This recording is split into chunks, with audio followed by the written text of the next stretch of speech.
could add another thing about now, since people are starting to recognize that there is a genetic component to cancer, or what are called as familial or hereditary cancers. So hereditary breast cancer got, I think, far more press after Angelina Jolie went public with the fact that she had inherited a gene, and that was the reason she decided to do what she did.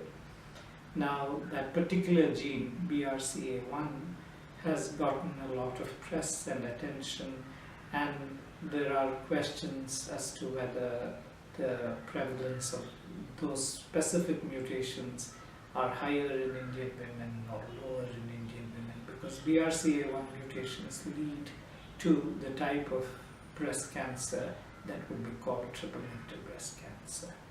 But I want to emphasize one point here, which I think a large number of people, including physicians, don't make very clear.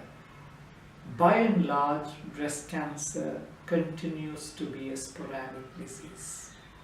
It has elements of genetic alterations that happen in somatic tissues, that is, tissues in your body that do not contribute to the making of a baby.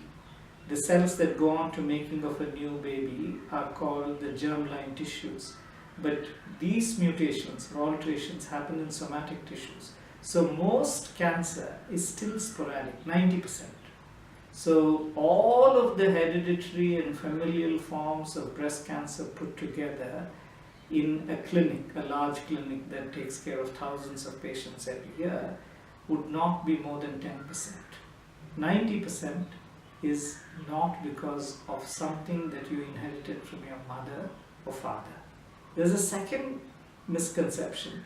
Many women and some doctors even look and ask for breast cancer only on the maternal lineage. Did your mom have cancer? Does a sister have cancer? Right?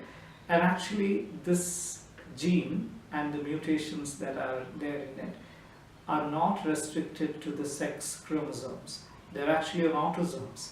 So it may be your father's sister who had breast cancer.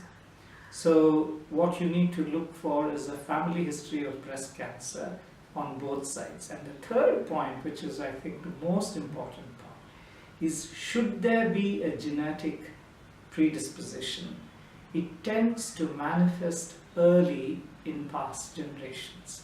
So if your granny developed breast cancer at 70, it's highly unlikely that it is some familial predisposition.